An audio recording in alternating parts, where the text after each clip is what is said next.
神道成肉身的称呼是基督，所以将能赐给人真理的基督成为神，这一点也不过分，因为他有神的实质，他有神的实质。他有人所不能达到的神的性情与做工智慧，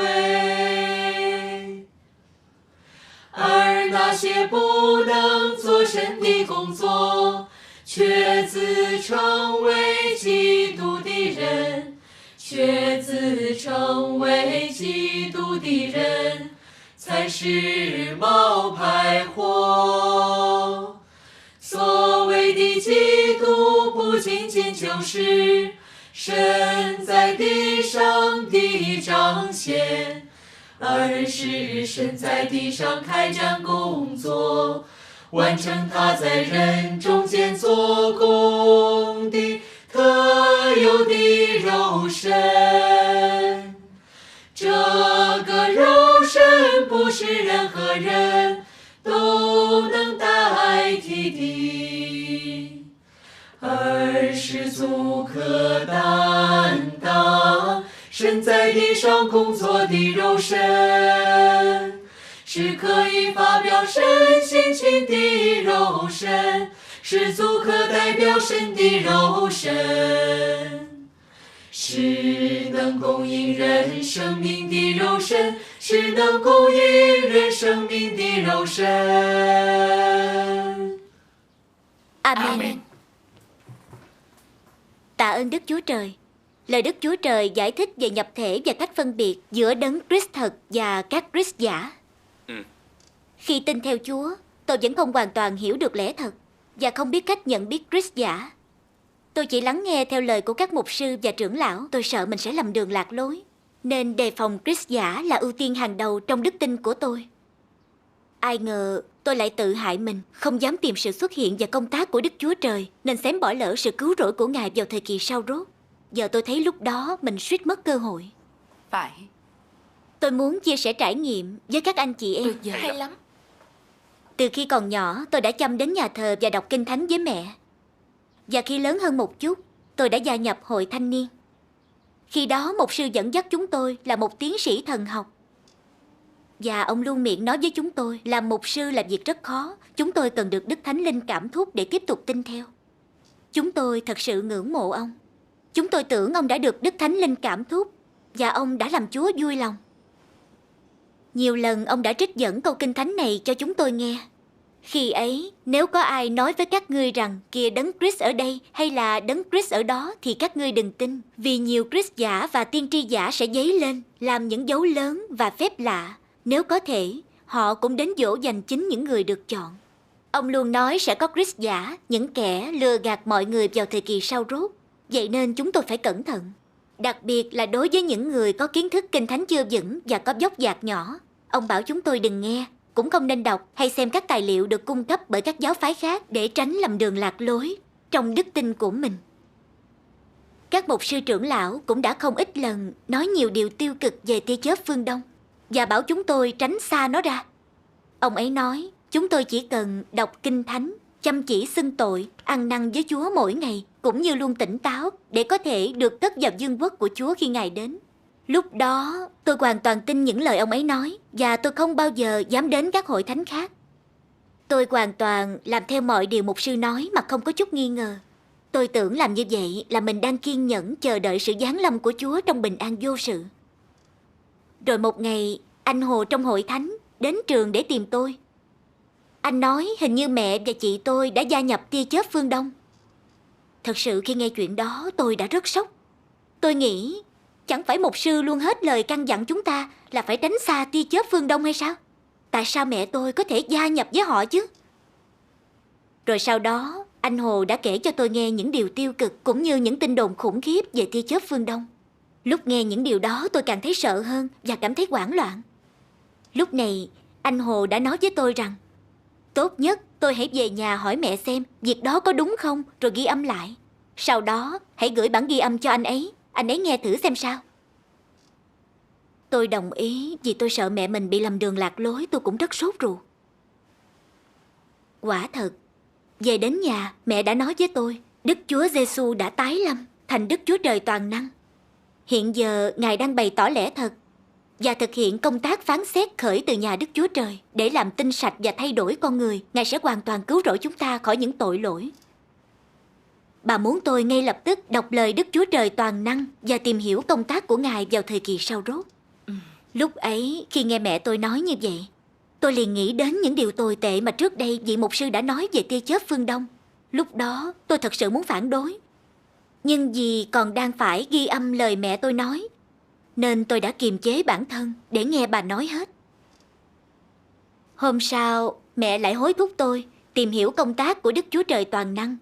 Lúc đó, tràn ngập trong tâm trí tôi toàn chứa những điều tồi tệ mà vị mục sư kia đã nói về tia chớp phương Đông. Tôi thật sự đã không lắng nghe, mà chỉ khuyên mẹ rằng các mục sư và trưởng lão luôn nói chúng ta không được nghe theo tia chớp phương Đông rao giảng. Mẹ nên tránh xa họ ra thì tốt hơn. Bà ấy đã kiên nhẫn đáp lại tôi. Sao các mục sư và trưởng lão lại ngăn chúng ta tìm hiểu công tác của Đức Chúa Trời vào thời kỳ sau rốt? Như vậy có phù hợp với lời dạy của Chúa hay không? Đức Chúa Giêsu đã phán, phước cho những kẻ có lòng khó khăn, vì thiên quốc là của những kẻ ấy. Amen. Amen. Đến khuya có tiếng kêu rằng, kìa chàng rể đến, hãy đi ra rước người. Đức Chúa Trời muốn chúng ta khiêm nhường tìm kiếm. Tia chớp phương Đông chứng thực rằng hiện tại Chúa đã tái lâm, nên chúng ta phải nghiêm túc tìm hiểu chuyện này. Vậy mà vị mục sư đó lại muốn ngăn cản chúng ta nghênh tiếp Chúa kịp thời. Không phải là bất tuân lời dạy của Chúa, không làm việc cần làm sao? Đúng vậy. Đúng vậy. Chúng ta theo Chúa thì chỉ nên lắng nghe lời Chúa, chứ đừng mù quáng nghe lời vị mục sư. Đúng vậy. Vào thời của Chúa, chính các tín đồ Do Thái giáo đã không chấp nhận lắng nghe tiếng của Ngài, mà lại nghe theo những lời dối trá của các thầy tế lễ cả, kinh sư và người Pha-ri-si, để rồi họ lên án và chống đối Chúa. Và họ còn thông đồng với nhau đóng đinh Đức Chúa Giêsu và đã bị Đức Chúa Trời trừng phạt. Phải đó. Chúng ta phải rút ra bài học từ chuyện đó mới được. Phải. Có một lời tiên tri trong Khải Quyền rằng, ai có tai hãy nghe lời Đức Thánh Linh phán cùng các hội thánh. Đúng vậy. Điều đó có nghĩa là Chúa sẽ phán nhiều hơn khi Ngài tái lâm. Nếu chúng ta muốn nghênh tiếp Đức Chúa Trời, chúng ta phải học cách nhận ra tiếng Ngài. Phải tự kiểm chứng lời Đức Chúa Trời toàn năng có phải là tiếng Đức Chúa Trời không, và ta sẽ biết Ngài có phải là Đức Chúa Giêsu tái lâm. Đúng đó. Vừa nói, bà vừa cầm lên cuốn sách những lời phán bởi Đấng Christ của thời kỳ sau rốt. Thực sự, nghe đến đây tôi rất tức giận nên đã bỏ về phòng mình. Rồi sau đó, tôi có thể bình tĩnh lại và nghĩ về những điều mẹ mình nói. Chúng ta phải học cách nhận biết tiếng Đức Chúa Trời và khiêm nhường tìm kiếm để nghênh tiếp Chúa là phù hợp với lời dạy của Chúa. Amen. Vì tia chớp phương Đông chứng thực Chúa đã tái lâm và Ngài cũng đang bày tỏ lẽ thật. Nếu mù quáng nghe lời vị mục sư mà không đọc lời Đức Chúa Trời toàn năng thì có vẻ hơi thiếu chín chắn. Tôi nghĩ nếu Đức Chúa Trời toàn năng là Đức Chúa Giêsu tái lâm mà tôi không tiếp nhận Ngài, thì chẳng phải là tôi đã bỏ lỡ cơ hội nghênh tiếp Chúa rồi hay sao? Phải.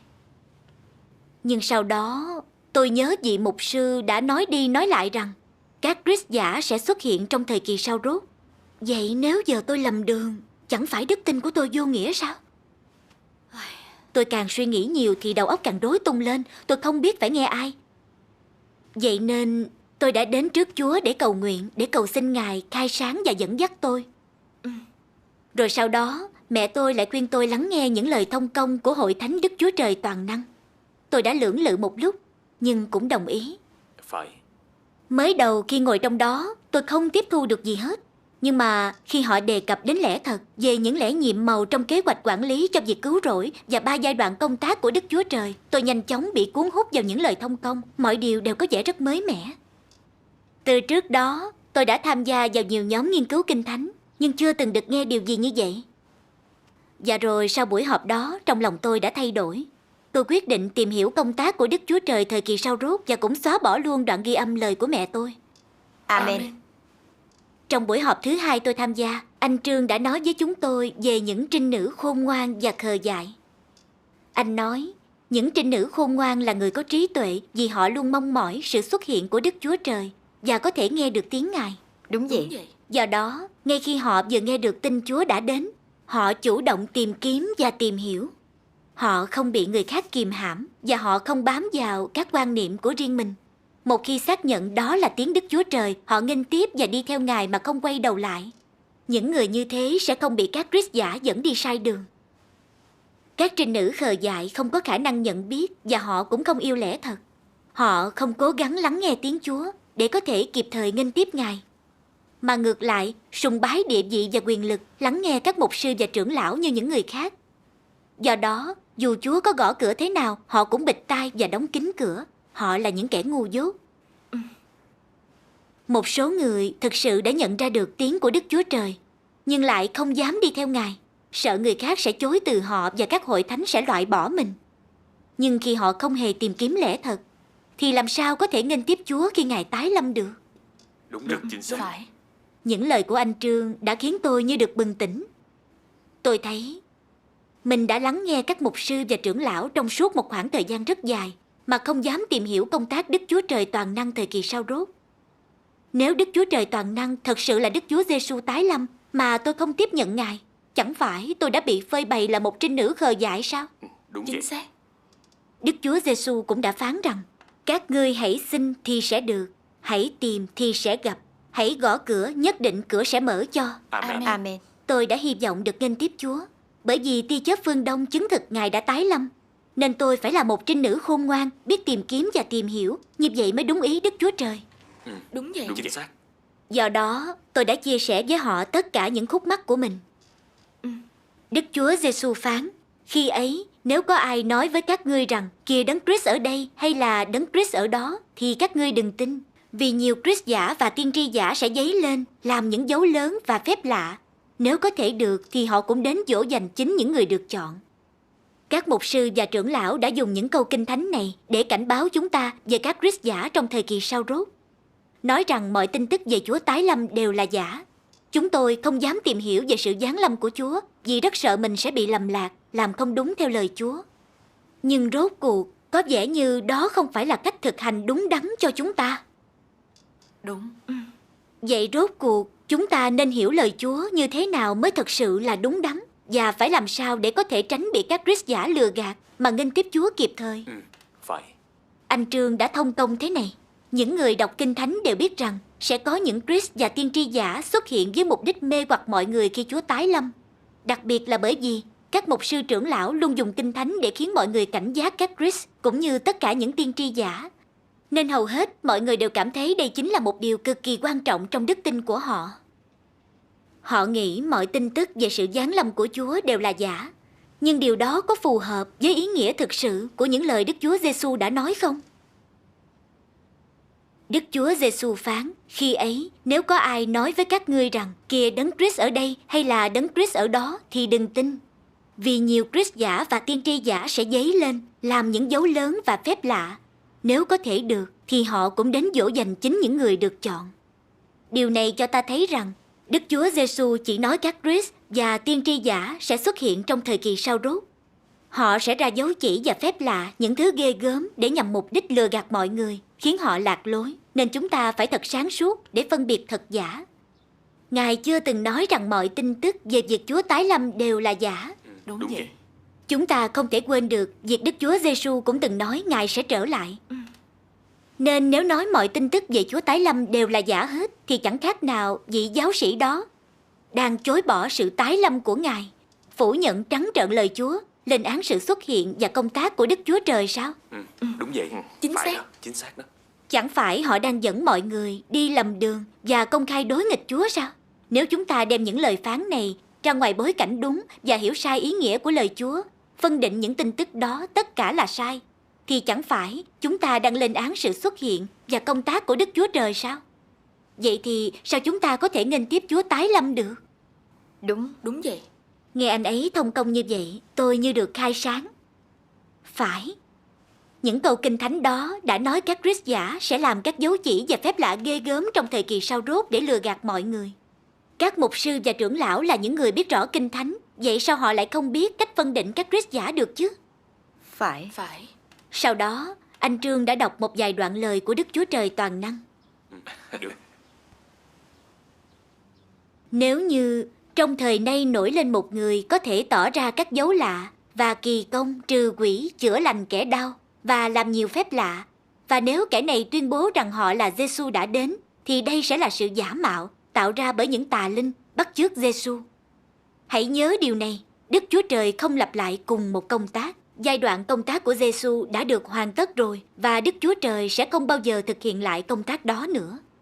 Nếu trong thời kỳ sau rốt, Đức Chúa Trời vẫn tỏ ra các dấu lạ, trừ quỷ và chữa lành, nếu Ngài làm giống hệt như Giêsu, thì Đức Chúa Trời sẽ lặp lại cùng một công tác, và công tác của Giêsu sẽ không có ý nghĩa hoặc không có giá trị gì. Do đó, Đức Chúa Trời thực hiện một giai đoạn công tác trong từng thời đại. Một khi từng giai đoạn công tác đã hoàn thành, thì nó sẽ sớm bị tà linh bắt chước. Khi Sa-tăng bắt đầu theo gót của Đức Chúa Trời, thì Đức Chúa Trời đổi sang một phương pháp khác. Một khi Đức Chúa Trời hoàn thành một giai đoạn công tác, thì nó bị các tà linh bắt chước. Các ngươi nên biết rõ về điều này. Trong thời kỳ sau rốt, nếu một vị Đức Chúa Trời giống như Giêsu xuất hiện, chữa bệnh, đuổi quỷ và chịu đóng đinh trên thập tự giá vì con người, thì vị Đức Chúa Trời đó, dù có giống hệt mô tả về Đức Chúa Trời trong Kinh Thánh và dễ dàng được con người chấp nhận, thì về bản chất cũng sẽ không phải là xác thịt được mặc bởi thần của Đức Chúa Trời mà bởi một tà linh. Bởi nguyên tắc làm việc của Đức Chúa Trời chính là không bao giờ lặp lại những gì Ngài đã hoàn tất. Và vì thế, công tác của lần nhập thể thứ hai của Đức Chúa Trời khác với công tác lần đầu. Amen. Sau khi đọc xong, anh chia sẻ mối thông công này. Đức Chúa Trời luôn mới và không bao giờ cũ.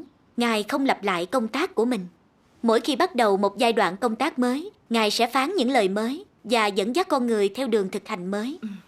Chẳng hạn, khi Đức Chúa Giêsu đến, Ngài không ban hành luật và các điều răn thêm nữa, mà Ngài sẽ thực hiện công tác cứu chuộc dựa trên nền tảng của công tác trước đó. Ngài bày tỏ cách để hối cải, dạy con người thú tội và ăn năn, yêu kẻ thù, biết khoan dung, yêu thương lẫn nhau, vân vân. Cuối cùng, Ngài đã bị đóng đinh để chuộc tội lỗi cho con người. Trong thời kỳ sau rốt, Đức Chúa Trời toàn năng không làm các dấu chỉ hay phép lạ, chữa bệnh và xua đuổi quỷ dữ. Thay vào đó, Ngài thực hiện công tác phán xét và làm tinh sạch dựng nên công tác cứu chuộc. Ngài bày tỏ lẽ thật, vạch trần tâm tính bại hoại và bản tính sa tăng của con người. Và đồng thời, Ngài cũng phán xét sự bất chính của họ. Ngài ban cho họ mọi lẽ thật cần thiết để được làm tinh sạch và hoàn toàn được cứu rỗi. Triệt để cứu rỗi họ khỏi ảnh hưởng hắc ám của Sa-tăng và sự bại hoại của họ để được Đức Chúa Trời thu phục. Đây là cách công tác cứu rỗi nhân loại triệt để của Đức Chúa Trời kết thúc. Chính xác là gì? Đó thật là chính xác. Công tác của Ngài trong mỗi giai đoạn khác nhau đều được nâng cao hơn và không lặp lại. Nếu Chúa tái lâm mà làm các dấu chỉ, phép lạ và chữa bệnh cũng như đuổi tà quỷ, công tác của Đức Chúa Trời sẽ bị lặp lại. Như vậy thì có ý nghĩa gì nữa? Đúng vậy. Nhưng một số người lại nói rằng Đức Chúa Trời chỉ có thể làm các dấu chỉ và thực hiện phép lạ, chữa lành bệnh tật và đuổi tà quỷ. Nói như vậy có nghĩa là họ hạn định Đức Chúa Trời và nghĩ công tác của Ngài không thể phát triển. Vậy nên Đức Chúa Trời không bao giờ lặp lại công tác của Ngài. Và khi chúng ta thấy bất cứ ai làm những việc như vậy, như giai đoạn công tác trước đây, thì chắc chắn một điều, đó chính là Christ giả. Đúng vậy. Đúng vậy. Hầu hết các Christ giả đều bị các tà linh ám. Họ không thể bày tỏ lẽ thật, chứ đừng nói là bắt đầu thời đại mới và kết thúc thời đại cũ. Họ chỉ có thể bắt chước công tác của Đức Chúa Giêsu và làm các phép lạ đơn giản nhằm mục đích lừa gạt mọi người mà thôi. Nhưng mà điều Đức Chúa Giêsu đã làm, như phép màu hồi sinh và cho 5.000 người ăn bằng 5 ổ bánh mì và 2 con cá, thì các Christ giả không thể bắt chước được. Đúng đó. Chỉ có Đức Chúa Trời mới có quyền năng và thẩm quyền đó, chứ không phải là các Christ giả. Đúng là như vậy. Đúng rồi đó. Nếu ai đó không thể bày tỏ lẽ thật, mà chỉ làm được các dấu chỉ và phép lạ đơn giản mà tự gọi mình là Đấng Christ, thì chắc chắn họ là những kẻ giả mạo. Chúng ta có thể xác định Đấng Christ thật giữa các Christ giả bằng những nguyên tắc phân biệt này. Đúng vậy. Tôi rút ra được bài học từ mối thông công của anh Trương, rằng công tác của Đức Chúa Trời luôn mới và không bao giờ cũ. Ngài không bao giờ lặp lại một công tác. Các Christ giả không thể làm công tác của Đức Chúa Trời. Họ chỉ bắt chước công việc cũ của Ngài và làm một vài phép lạ để lừa phỉnh mọi người. Phải đó. Phải. Đây là một nguyên tắc có thể dùng để nhận biết các Christ giả. Đúng vậy. Kiểu như mọi thứ giả mạo trên đời được tạo ra để có bề ngoài trông giống như thật. Nhưng rốt cuộc về bản chất bên trong, chúng vẫn là đồ giả, các Christ giả cũng thế. Điều này đã khai sáng cho tôi. Tạ ơn Đức Chúa Trời. Sau đó, anh Trương lại tiếp tục thông công. Điều quan trọng nhất để phân biệt đấng Christ thật và các Christ giả là hiểu thực chất của đấng Christ. Đây là điểm quan trọng và cơ bản nhất. Rồi sau đó, anh đọc 2 đoạn này trong lời Đức Chúa Trời toàn năng. Được đó. Đấng là Đức Chúa Trời nhập thể sẽ sở hữu thực chất của Đức Chúa Trời, và đấng là Đức Chúa Trời nhập thể sẽ sở hữu biểu hiện của Đức Chúa Trời. Bởi vì Đức Chúa Trời trở nên xác thịt, Ngài sẽ đưa ra công tác mà Ngài dự định làm. Và bởi vì Đức Chúa Trời trở nên xác thịt, Ngài sẽ bày tỏ Ngài là gì. Và đồng thời, Ngài cũng sẽ đem đến lẽ thật cho con người, ban sự sống cho con người và chỉ lối cho con người. Nếu như xác thịt không có thực chất của Đức Chúa Trời, thì dứt khoát đó hoàn toàn không phải là Đức Chúa Trời nhập thể. Và điều này không có gì phải nghi ngờ. Nếu con người định tìm hiểu xem đó có phải là xác thịt nhập thể của Đức Chúa Trời hay không, thì họ phải chứng thực điều này từ tâm tính Ngài bày tỏ và những lời Ngài phán ra. Điều đó nghĩa là để chứng thực đó có phải xác thịt nhập thể của Đức Chúa Trời hay không, và đó có phải là con đường thật hay không, thì người ta nhất định phải phân biệt dựa trên thực chất của Ngài. Và vì thế, để xác định đó có phải là xác thịt nhập thể của Ngài không, điều cốt yếu nằm ở thực chất của Ngài, công tác của Ngài, những lời phán của Ngài, tâm tính của Ngài và nhiều khía cạnh khác, chứ không phải là hình dáng bên ngoài. Nếu con người chỉ soi hình dáng bên ngoài của Ngài và vì thế mà bỏ qua thực chất của Ngài, thì chứng tỏ con người thật tối tăm và dốt nát. Amen. Amen. Đức Chúa Trời trở nên xác thịt được gọi là đấng Christ, và vì vậy đấng Christ mà có thể ban cho con người lẽ thật được gọi là Đức Chúa Trời.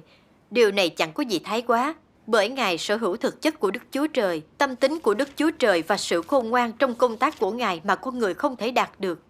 Bất cứ kẻ nào tự xưng mình là đấng Christ mà không thể thực hiện được công tác của Đức Chúa Trời đều là những kẻ giả mạo.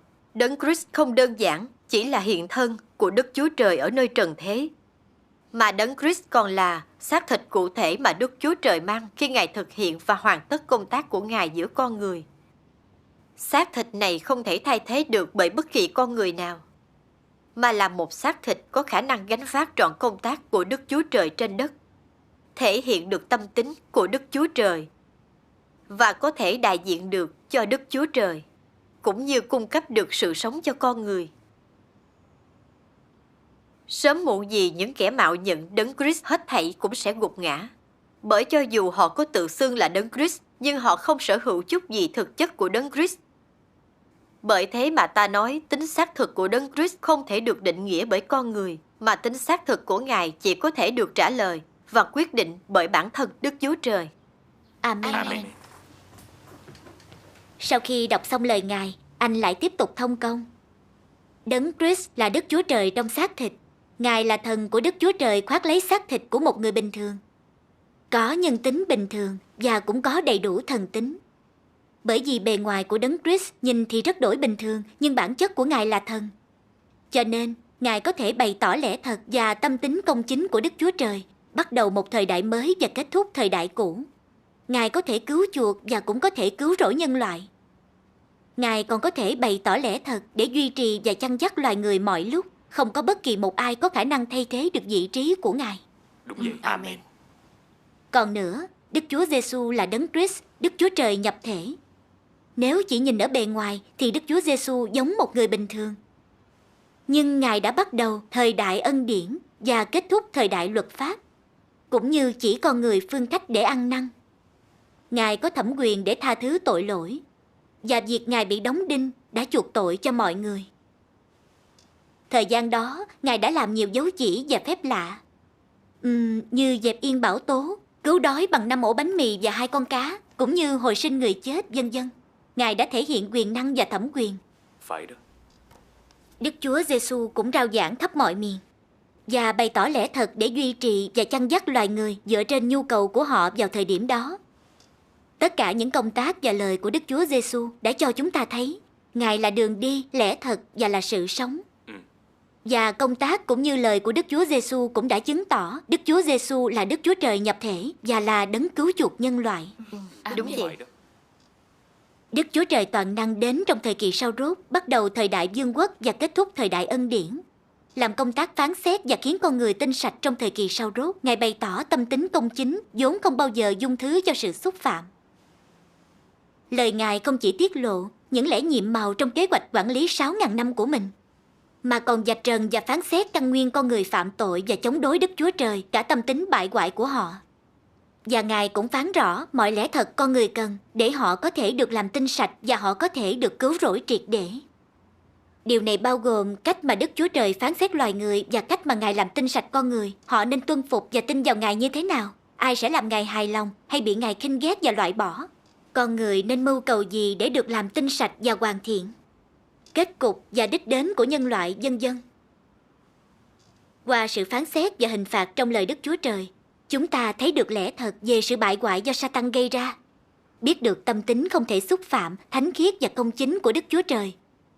Chúng ta phủ phục trước Đức Chúa Trời và ăn năn. Ta bắt đầu sợ cũng như quy phục Đức Chúa Trời và tâm tính sống của ta bắt đầu thay đổi. Hay quá. Công tác và lời của Đức Chúa Trời toàn năng chứng minh rằng Ngài chính là Đức Chúa Trời trong xác thịt, sự xuất hiện của Đấng Christ trong thời kỳ sau rốt. Chính xác. Amen. Amen. Đúng đó. Còn các Christ giả thì chắc chắn là các tà linh. Họ không thể bày tỏ lẽ thật, chứ đừng nói là cứu rỗi nhân loại. Họ chỉ biết nói những lời dối trá và những điều ngụy biện nhằm mục đích cố tình dẫn dắt con người, hãm hại khiến họ lầm đường lạc lối. Bất cứ người nào đi theo Christ giả sẽ đều không có được dưỡng chất cho sự sống hay công tác của Đức Thánh Linh. Dù họ có đức tin bao lâu đi nữa cũng sẽ không bao giờ hiểu được Đức Chúa Trời hay lẽ thật, và tâm tính sống của họ sẽ không bao giờ thay đổi. Phải đó. Thực tế, đi theo Christ giả là đi theo tà linh, ác quỷ. Amen. Đúng vậy. Bất cứ ai tự gọi mình là Đức Chúa Trời hay Đấng Christ mà không thể bày tỏ lẽ thật thì chắc chắn là Christ giả, chắc chắn là tà linh dối trá. Đúng vậy. Các Christ giả chắc chắn không thể nào bày tỏ lẽ thật hay làm công tác của Đức Chúa Trời. Dù họ có thường xuyên nói mình là Đức Chúa Trời hay Đấng Christ thì cũng chỉ là giả. Thật không thể là giả, giả không thể là thật. Không phải cứ nói khơi khơi ai đó là Đấng Christ được, mà điều đó phải được xác định bằng bản chất và những công tác mà Ngài thực hiện. Phải. Chỉ có Đấng Christ mới là lẽ thật, đường đi và sự sống. Đấng Christ bày tỏ lẽ thật và sự công chính của Đức Chúa Trời và làm công tác của Đức Chúa Trời. Việc này được xác định bởi bản chất của Ngài. Amen. Đúng đó. Chính xác. Anh Trương cũng nói bất cứ điều gì xuất phát từ Đức Chúa Trời đều hưng thịnh. Dù loài người có chống đối, lên án hay phủ nhận công tác của Đức Chúa Trời đến mấy thì cũng chẳng ai hay thế lực nào có thể ngăn cản được.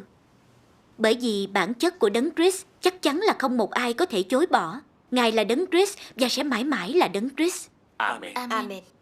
Trong khi Đức Chúa Giêsu làm công tác, các lãnh đạo Do Thái và chính quyền La Mã đã lên án và chống đối Đức Chúa Giêsu, và bọn họ còn đóng đinh Ngài lên thập giá.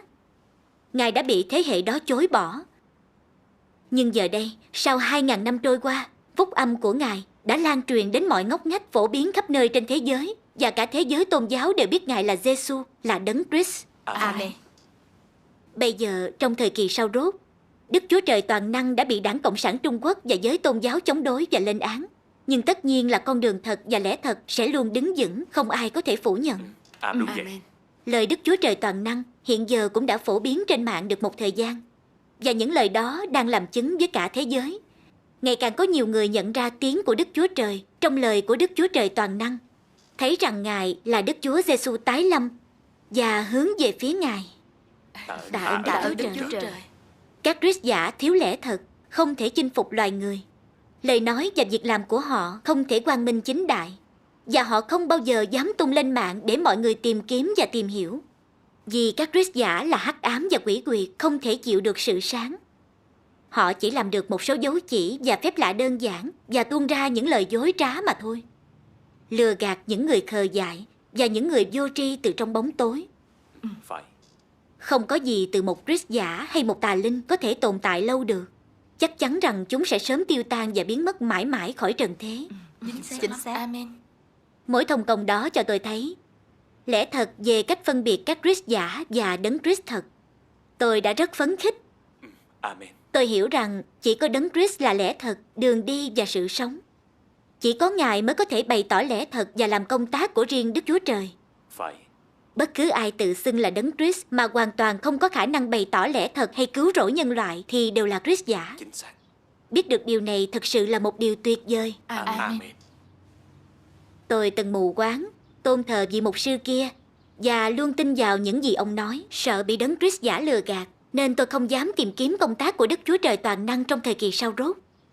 Tôi cứ tưởng điều chắc ăn nhất là cứ trung thành với hội thánh và mục sư của tôi. Sau đó tôi sẽ được vào vương quốc của Chúa khi Ngài đến. Các mục sư trưởng lão luôn nói rằng bất cứ tin gì về sự giáng lâm của Chúa đều là giả và không cho chúng tôi tìm hiểu con đường thật.